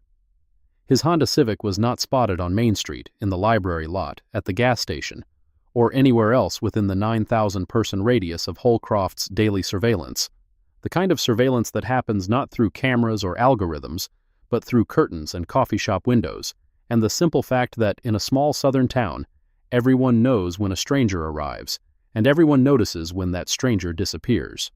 Margot reopened the patio. Trent came back from his 2-day absence and resumed his post at the host stand. Boyd Sutter played golf on Saturday. Keith Redmond chaired a business association meeting on Monday, where the phrase recent unpleasantness was used once and then never repeated. Cross filed his incident report, a single page, typed, listing the events of day 12 as disturbance at local business, subject removed, no charges filed, case pending DA review. The report did not mention the 911 call from the woman inside the restaurant, the one who had told dispatch that a server attacked a customer. It did not mention the phrase, frequent flyer. It did not mention that Cross had attempted a second interrogation after Marcus invoked his right to counsel. It did not mention the brown sedan or the woman with silver hair. It was a clean report, the kind of report that closes a file. On day 19, 5 days after Marcus disappeared, the letters arrived. The envelopes were white, heavy stock, the kind of paper that costs more than Margot's linen napkins. Each one bore a return address in the upper left corner that required no explanation. United States Department of Justice, Civil Rights Division, 950 Pennsylvania Avenue, NW, Washington, D.C. 20530. Each one was addressed by name, by title where applicable, and sent via certified mail with return receipt requested, meaning that every recipient had signed for their envelope, had put their own signature on the green card, had created a record of the precise moment they received what was inside. Margot opened hers at 9:22 a.m., standing behind the bar at Landry's Bistro, using a butter knife to slit the seal because she had not bothered to find a letter opener. The first paragraph took 11 seconds to read. She read it 3 times. Dear Ms. Landry, this letter serves as formal notification that the United States Department of Justice, Civil Rights Division, has conducted an investigation pursuant to Title II of the Civil Rights Act of 1964, 42 U.S.C. Section 2000A, concerning allegations of discriminatory practices at Landry's Bistro, located at 114 Main Street, Holcroft, Georgia. Investigation number DJ169-12-47. She set the knife down, picked up the phone, dialed Boyd Sutter's office. Sutter's secretary said he was unavailable. Margot said it was an emergency. The secretary said he would call back within the hour. Margot said, "Tell him the Department of Justice just sent me a letter." Sutter called back in 4 minutes. "Read it to me," he said. His voice already sounded different. The smooth confidence replaced by something thinner, the voice of a man recalculating his position. Margot read the letter. 2 pages. The first page described the scope of the investigation: discriminatory denial of service, selective enforcement of pricing policies, coordinated use of law enforcement to remove protected class patrons from a place of public accommodation. The second page listed the evidence categories the DOJ had collected: witness testimony, financial records, dispatch logs, body camera footage, security camera footage, electronic communications, and, this was the line that made Sutter go silent for 9 seconds, testimony and documentary evidence provided by an investigator operating in an undercover capacity within the subject establishment over a period of 17 days. Undercover. The word landed in Margot's kitchen like a grenade with the pin already pulled. Undercover meant the man in the flannel shirt had not been a customer, had not been a grifter, had not been a troublemaker or a scam artist, or any of the comfortable labels they had pinned to him like name tags at a conference. He had been sent, by the federal government, to sit in her restaurant, eat her food, and document every single thing she and her staff and her friends and her sergeant did to make him leave. Boyd. Her voice had changed too, the controlled hostess cadence replaced by something raw, something that sounded like the first stage of panic. What do we do? Sutter did not answer immediately. He was reading his own letter, which had arrived at his office 7 minutes earlier, and which included an additional paragraph not present in Margot's version, a paragraph noting that the DOJ had identified potential conflicts of interest in the city attorney's involvement with the subject establishment, and that the State Bar of Georgia had been notified pursuant to Georgia Rules of Professional Conduct, Rule 1.7. "Boyd, are you there? I need to call my own lawyer." He hung up without saying goodbye. Across town, Sergeant Nolan Cross opened his letter in the break room of the Holcroft Police Department, standing beside a coffee maker that had been brewing the same pot since 6 a.m. His letter was 3 pages, longer than the others, because it included a section describing the body camera evidence in detail. The section quoted his own words back to him. "Got our frequent flyer again." Let's just get him out this time. It noted the timestamps, the case number. The metadata tags that showed federal preservation flags had been placed on the footage before his department's IT staff had even logged the upload. Cross read the section twice. Then he sat down in the plastic chair next to the coffee maker and stared at the wall for a full minute. He had been recorded. His own camera, the one he wore every shift, the one he trusted to protect him from false complaints and fabricated allegations, had recorded the bias in his own voice, uploaded it to his own server, and delivered it to an office in Washington that now had the authority to end his career. He pulled out his phone. Not to call Margot, to call the Holcroft Police Union representative. Keith Redmond's letter arrived at his home. His wife brought it to him in the study, where he was reading the financial section of the Atlanta Journal-Constitution. He opened it, read it, set it on the desk beside his coffee.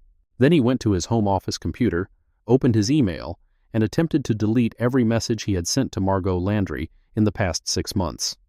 He was too late. The email server had already been mirrored by a forensic analyst working under federal authority. Every message, including the one with the subject line, "Problem Customer," and the phrase, "We make this clean and it goes away," was preserved on a server that Redmond did not control, could not access, and would never be able to delete from. He did not know this yet.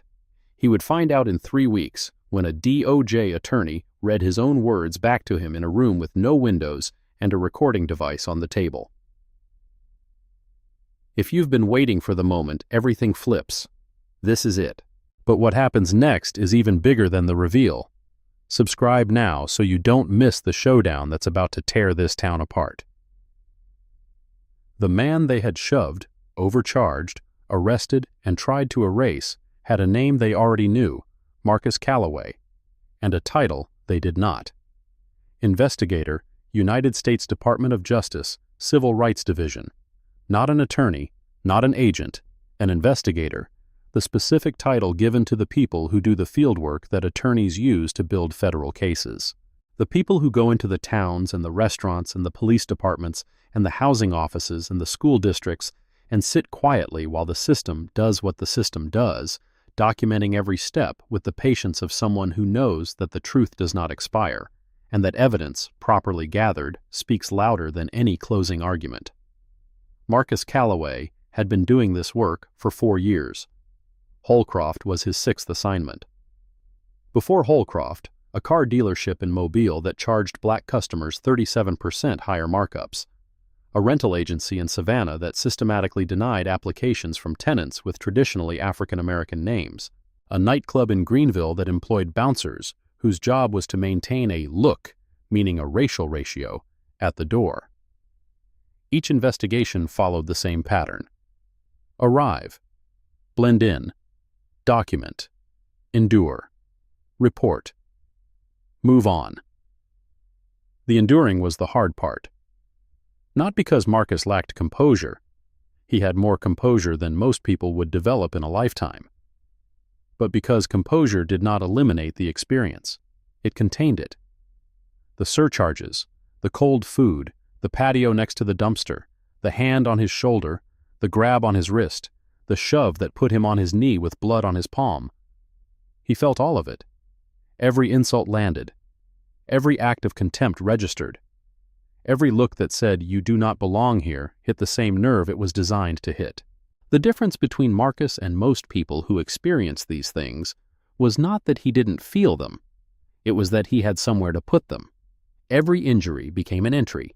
Every indignity became evidence. Every act of discrimination was transformed, through the precise alchemy of documentation, into a weapon that could be deployed in federal court against the people who inflicted it. It was lonely work. It required isolation. No local contacts, no social connections, no friendships that could compromise the investigation or put allies at risk. For 17 days in Holcroft, Marcus had spoken to no one who was not actively discriminating against him or facilitating that discrimination. His only human connections were a 6-minute phone call to a supervisor and a 2-word exchange with a retired judge in a parking lot. He had chosen this work because he believed in it, because he had grown up in a town not unlike Holcroft, smaller, further south, with the same unspoken rules about who sat where and who was welcome and who would be encouraged to leave. Because he knew from personal experience that the people on the receiving end of these systems rarely had the resources, the knowledge, or the institutional support to fight back. He had the resources. He had the knowledge. And behind him stood the full weight of the United States Department of Justice, an institution with the authority to file federal lawsuits, negotiate consent decrees, appoint monitors, and impose reforms that no local government could overrule. That weight was about to land on Holcroft.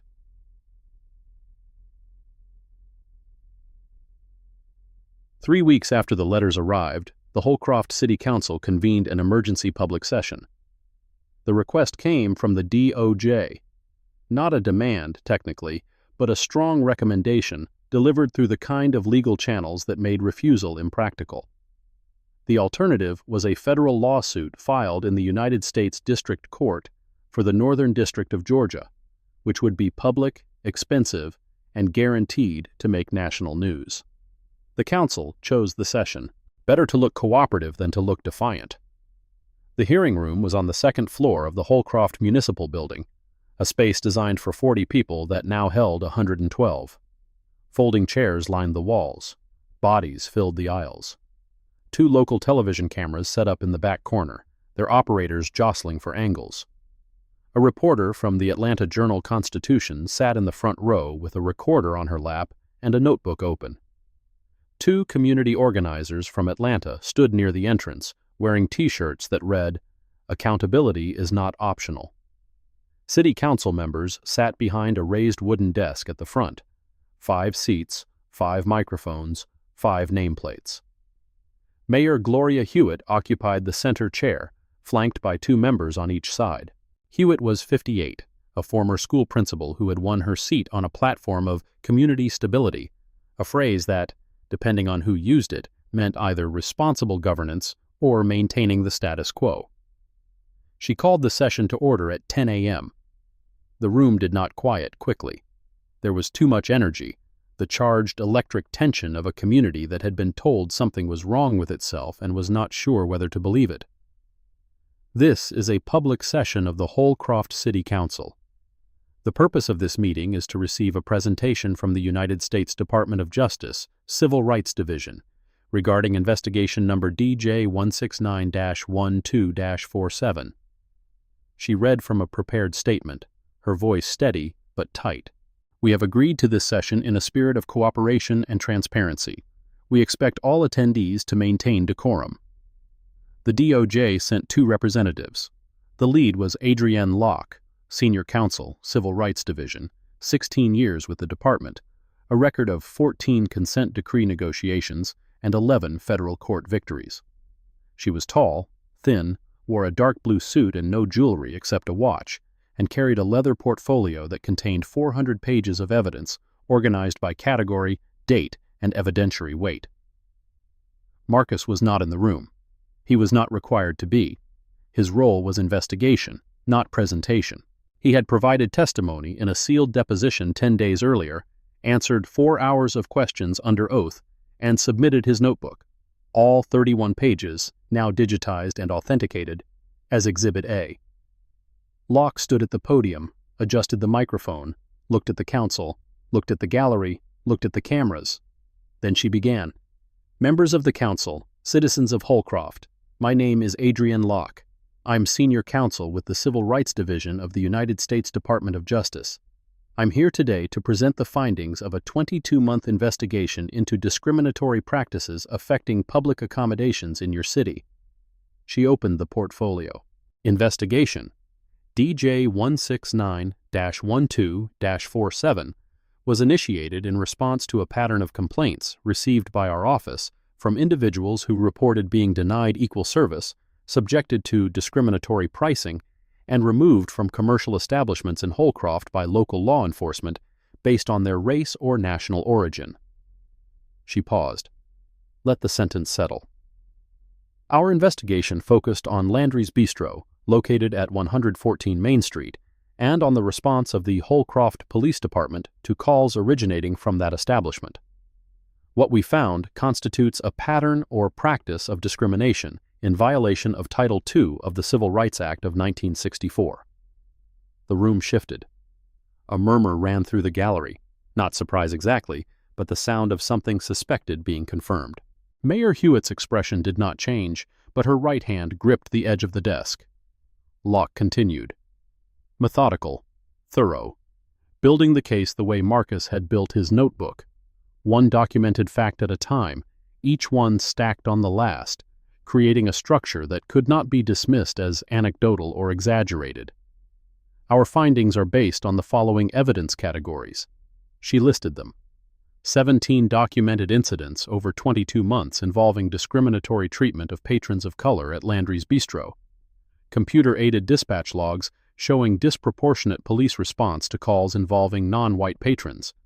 9 of 11 calls in 14 months targeted people of color, 7 resulting in removal or arrest, 0 involving white patrons. Financial records demonstrating selective surcharging applied exclusively to non-white customers. Analysis of 342 transactions over 18 months revealed that surcharges labeled service fee or reservation fee appeared on receipts of Black and Hispanic patrons at a rate of 61%, compared to 0% for white patrons. She let that number hang in the air. 61% versus 0. Additionally, our investigation uncovered electronic communications between the business owner, the Holcroft city attorney, and the vice president of the Holcroft Business Association that demonstrate a coordinated effort to exclude protected class individuals from the establishment and to use law enforcement as an instrument of that exclusion. She reached into the portfolio and produced a printed copy of an email. She did not read it aloud. Not yet. She held it up, angled toward the cameras. This email, dated October 7th of this year, was sent by Keith Redmond to Margot Landry. Subject line, Problem Customer. I will read the relevant portion. She lowered the page to eye level. Margot, I've spoken to Boyd. If he comes back again, we document theft of services. I have the paperwork ready. Just need your signature and a witness statement from Trent. We make this clean and it goes away. The gallery erupted. Not applause. Something raw, voices overlapping. A woman in the third row stood and pointed at the empty chairs where Redmond and Margot would have sat if they had been brave enough to attend. The two community organizers from Atlanta nodded to each other, the nod of people who had seen this pattern before and knew its name. Mayor Hewitt banged the gavel 3 times. The room quieted. Barely. Locke was not finished. We also obtained body camera footage from Sergeant Nolan Cross's response to multiple calls at the subject establishment. This footage, downloaded from the Holcroft Police Department server on October 19th, authenticated by IT specialist Gerald Odom, and preserved under Federal Evidence Chain of Custody protocols as Case DJ 169-12-47, Exhibit C, contains the following statements by Sergeant Cross during his approach to the establishment. She read from a transcript. Sergeant Cross to dispatch, timestamp 1941-22, on scene. Got our frequent flyer again. Dispatch responds, copy. Same individual from previous calls? Sergeant Cross. Yeah, the one Margot keeps calling about. Let's just get him out this time. She looked up from the transcript. Let's just get him out. These are the words of a law enforcement officer who has predetermined the outcome of a call before arriving on scene, who has identified a citizen not by behavior, not by evidence, not by probable cause, but by the frequency with which a business owner has complained about his presence. A second body camera excerpt. Different date, different call, same pattern. Sergeant Cross, responding to a call on August 14th regarding a Hispanic family eating on the patio. Timestamp 182711. Cross to dispatch. Same address. Margot's usual. I'll handle it. The family was removed from the premises without incident, without charges, and without any documentation of the reason for their removal. A third excerpt. July.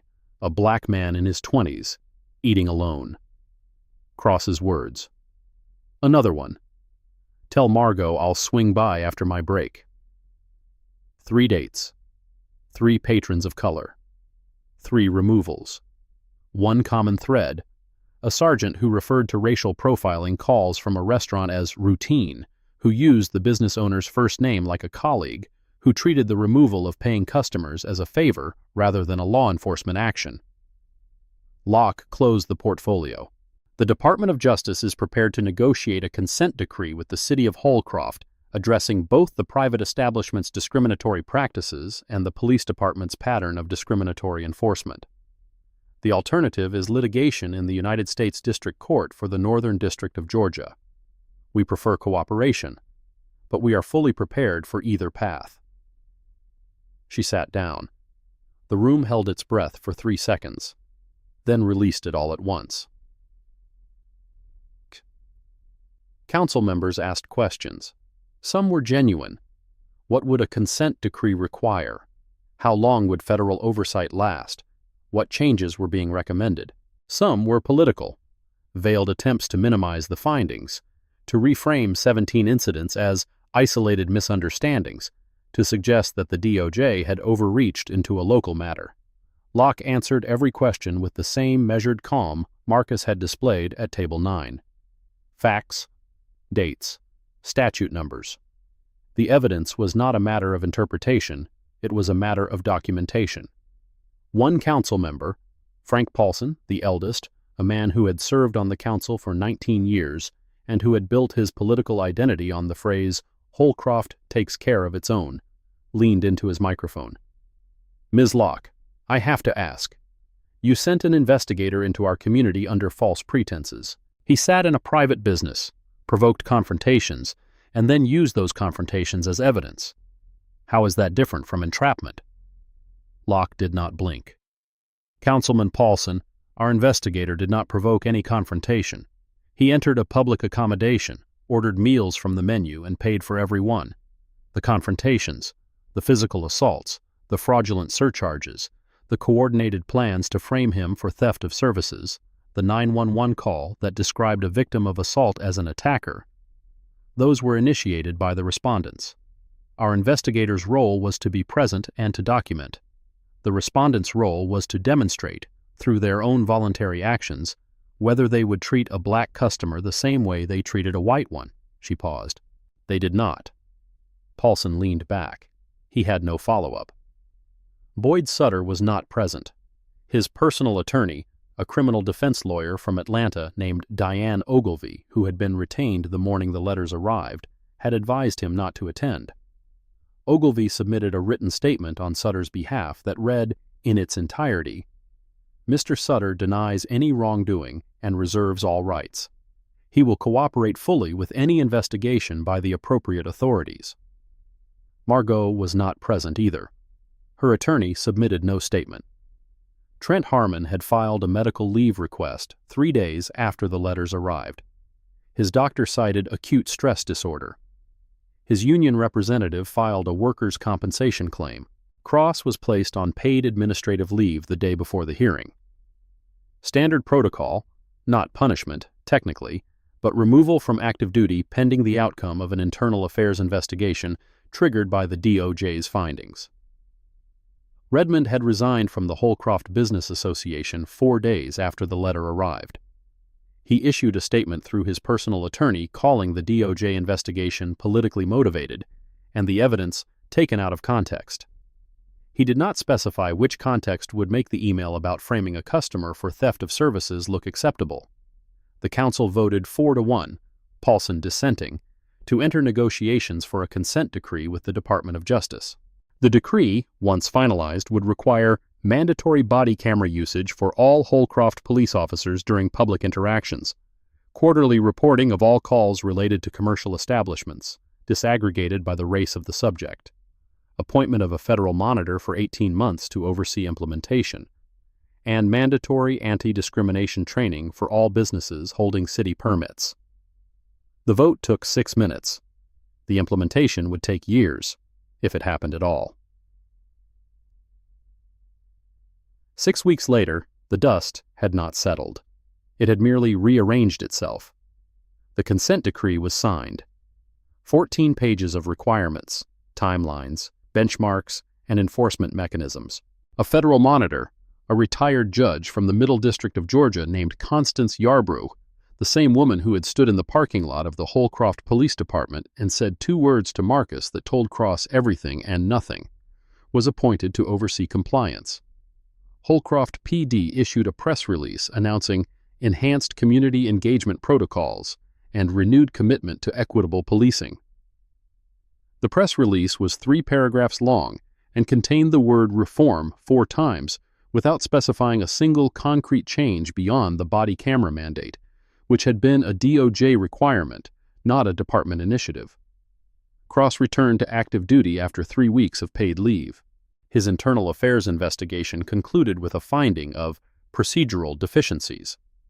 Not misconduct, not discrimination, not bias. Deficiencies. He was required to complete an 8-hour online training course titled Recognizing Implicit Bias in Patrol Decisions, and to submit a written reflection, minimum 500 words, to his supervisor. He completed the course in 2 sittings, passed the assessment with a 74%, 6 points above the minimum, submitted his reflection, returned to patrol. He was not demoted, not suspended without pay, not terminated, not charged. He returned to the same beat, the same patrol car, the same radio frequency. The only visible change was a new body camera, a newer model, higher resolution, with a tamper-evident seal that would be checked weekly by a supervisor he had known for 20 years, and who would check it the way you check a box on a form you've seen 1,000 times. This is the reality of systemic change, slow, partial, and infuriating. But the story isn't over. If you want to see what comes next, hit subscribe and turn on notifications, because the last 2 minutes of this video will change everything you think you know about justice. Sutter received a letter of admonition from the State Bar of Georgia, the lightest form of discipline available, a formal acknowledgement that his conduct had been inconsistent with professional standards, without any restriction on his ability to practice law. He remained Holcroft's city attorney.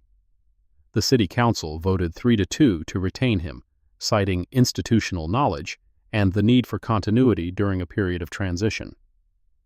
The 2 dissenting votes came from council members who had been elected in the last cycle.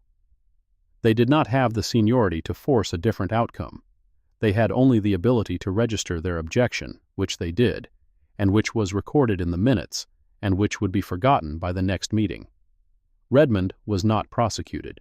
The DA's office reviewed the email evidence, the problem customer email, the make this clean email, the chain with Sutter that contained the word clean, and concluded that the available evidence does not support criminal charges for obstruction at this time. The phrasing was careful. At this time. Not ever, just at this time. The door was left open in the way that institutional doors are always left open, technically ajar, practically sealed. Margot closed Landry's Bistro. The official explanation was renovation and rebranding. Whoa. The unofficial explanation was that the cameras outside the building had recorded 3 acts of vandalism in 2 weeks. Broken windows, spray paint, a delivery truck that arrived with a shipment of shrimp that had been deliberately left unrefrigerated for 48 hours. Someone was sending a message, though it was unclear whether the message came from people angry at Margot for what she had done, or from people angry at Marcus for exposing it. Trent's medical leave remained in effect. His workers' compensation claim was under review. His name appeared on no formal disciplinary record because he was technically an employee of Landry's Bistro, a private business, and not a public official subject to the consent decree. He had grabbed a federal investigator's wrist, shoved him off a curb, seized his jacket, and cocked a fist 8 inches from his face.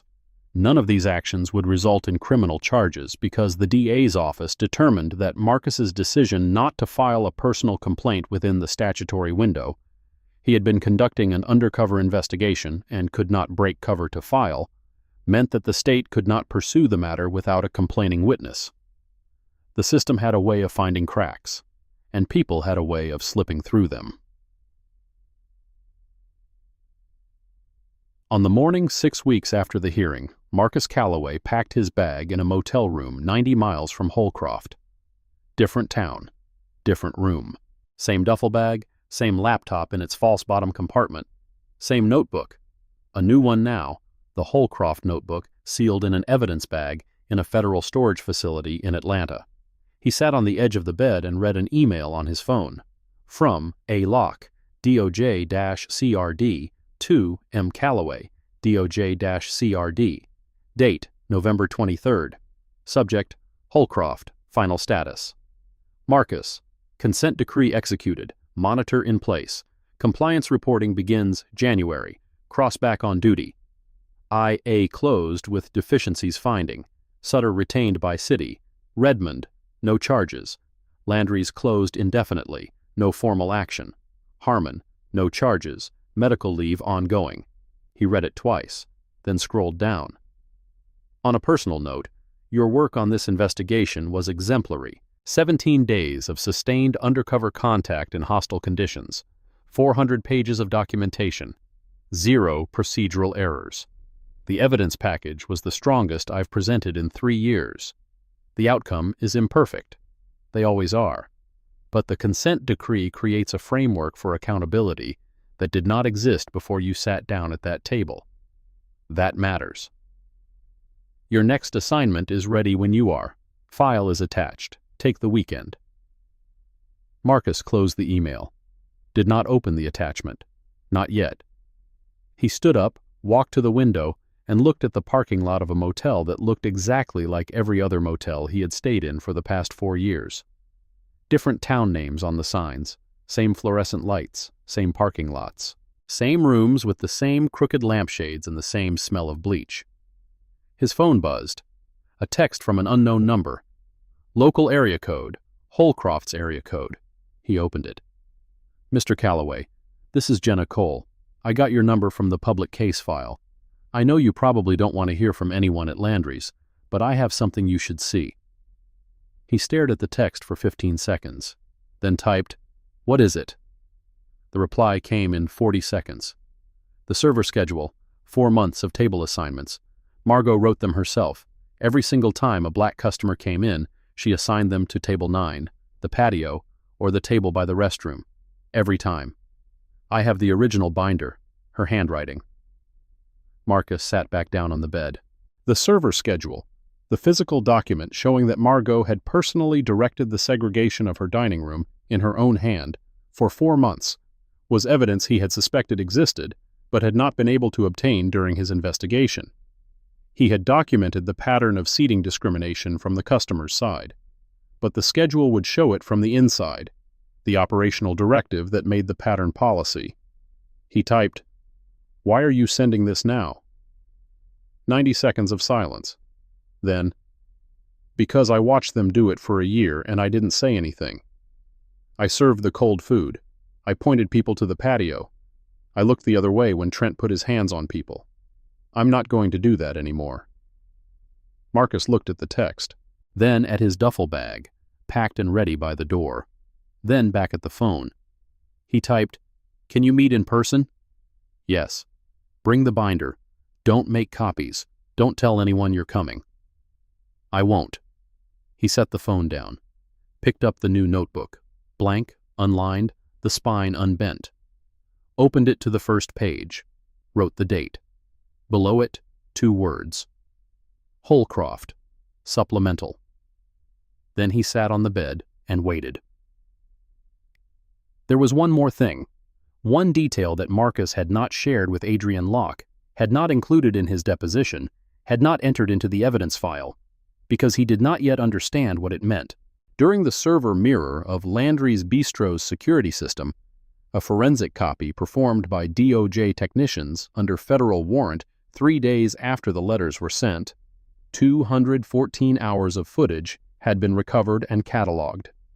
Every frame time-stamped, every file integrity checked, every anomaly flagged. One anomaly stood out. 12 minutes of footage from October 11th, the day of the patio altercation, the day Trent grabbed his wrist and Margot called 911, were missing. Not corrupted, not overwritten, deleted. The deletion was clean, professional, performed from an internal terminal using administrator credentials. The IT forensics team traced the deletion to a specific network terminal.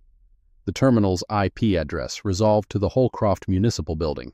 Second floor, the office of the city attorney, Boyd Sutter's office. The deletion occurred at 7:14 a.m. on October 12th, 14 hours after the incident, 3 hours before Marcus was released from custody. Someone had walked into Sutter's office, or accessed his terminal remotely, and erased 12 minutes of footage from a private business's security system. This raised 3 questions that Marcus did not yet have answers to. First, how did anyone in the city attorney's office have access credentials to Landry's Bistro's security system? The systems were separate: private business, municipal government. There should have been no connection. Second, what was on the 12 minutes of footage that made someone willing to commit a federal crime? Destruction of evidence during a federal investigation, 18 U.S.C., Section 1519, carrying a penalty of up to 20 years. To erase it? Third, was the person who deleted the footage Boyd Sutter himself, or someone with access to his office and his credentials? The questions sat in Marcus's mind like stones in a pocket, heavy, present, impossible to ignore. He had reported the anomaly to Locke. She had flagged it for follow-up investigation. But follow-up meant months, meant subpoenas, meant digital forensics and network architecture analysis, and the slow, grinding machinery of federal investigation that moved at the speed of bureaucracy rather than urgency. 12 minutes. Somewhere between the moment Trent grabbed his wrist and the moment Margot picked up the phone, something had happened on that patio that someone inside the Holcroft city government wanted erased from existence. Marcus did not know what it was, but he knew it mattered, and he knew that closed was not the same as finished. Dukick. He picked up his phone, read Locke's email one more time. The line that stayed with him was not the praise or the assignment or the statistics. It was 6 words buried in the middle of the message, almost parenthetical, almost afterthought. The outcome is imperfect. They always are. He closed the email, opened the attachment, the next case file, the next town, the next restaurant or dealership or rental office where someone was being told they did not belong.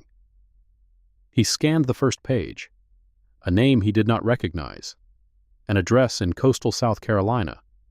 A complaint filed by a woman who had been asked to leave a beachfront hotel because her reservation didn't match her appearance. He closed the file. Not ready? Not yet. Outside the motel window, the sun was setting behind a row of pines, casting long shadows across the parking lot. His car sat in the same spot where he had parked it that morning. The same 12-year-old Civic with the cracked windshield and the plates that were now 2 months from expiration. The car of a man who looked like he had nothing, who dressed like he had nothing, who sat in restaurants where people assumed he had nothing. The car of a man who carried, in a locked duffel bag, in a motel room that cost $42 a night, the authority of the United States Department of Justice and a notebook full of evidence that had just forced a city into a federal consent decree. He packed the last of his things, checked the room, bed stripped, trash emptied, bathroom wiped down, no trace of occupancy. The habit of someone who moved through the world without leaving marks, because leaving marks meant being remembered, and being remembered meant being prepared for. At the door, he paused, looked back at the empty room. 17 days in Holcroft. 9 meals at Landry's Bistro. 4 physical confrontations. 1 arrest. 247 notebook entries. 1 consent decree. And 12 missing minutes that no one could explain. His phone buzzed one final time as he reached the car. Another email, not from Locke. From a DOJ email address he did not recognize. From @usdoj.gov to M. Calloway, DOJ-CRD. Date, November 23rd. Subject, DJ 169-12-47. Supplemental alert. Marcus, During network analysis of Landry's Bistro security system access logs, we identified a second unauthorized access point originating from outside the Holcroft municipal network. The external access occurred on October 10th, one day before the footage deletion. The access point IP traces to a VPN server registered to a consulting firm called Meridian Strategic Group. Client list is sealed. We're pursuing a subpoena. Wanted you to have this before your debrief. Watch your back. Marcus read the email. Read it again. Meridian Strategic Group, a name he had never heard. A consulting firm accessing a restaurant's security system the day before 12 minutes of footage were deleted from the city attorney's terminal. Someone outside Holcroft was involved. Someone with resources, with technical capability, with a reason to care about what happened on that patio, a reason that went beyond Margot's pride and Trent's fists and Cross's bias and Redmond's emails. Something bigger. Marcus opened his notebook to the second page. Below the date and the words Holcroft, supplemental, he wrote a single line. Holcroft, closed, but not finished. He closed the notebook, started the engine, pulled out of the parking lot. The road stretched south through pine forest and fading light. In the rearview mirror, the motel sign flickered once and held. Ahead, the highway was empty. Behind him, a town under federal oversight, a restaurant closed for renovation, a sergeant back on patrol with a new camera and the same old instincts, a city attorney protected by a letter of admonition that changed nothing, a business executive who deleted emails too late, and 12 minutes of footage that someone with access to a sealed consulting firm's VPN had wanted badly enough to risk a federal obstruction charge. Ahead of him, the next assignment, the next town, the next table where someone would look at his sneakers and his flannel shirt and decide before he opened the menu that he did not belong. He would sit down anyway, order a meal, open his notebook, and begin counting, because that was the work. Slow, partial, infuriating, and necessary. One town at a time, one table at a time, one receipt at a time, until the day the system stopped giving him receipts to collect. That day had not come yet. He drove south. The notebook sat on the passenger seat, its second page open, the ink still drying on words that were both an ending and a beginning. Holcroft, closed, but not finished. The sun went down, the road went on, and the clock, the one that nobody in Holcroft had heard until it was too late, was still running. Thank you for taking the time to watch this video today. If you found the content helpful, please remember to like and subscribe so you won't miss our upcoming episodes. If you have any questions or suggestions, feel free to leave a comment below. We are always here to listen.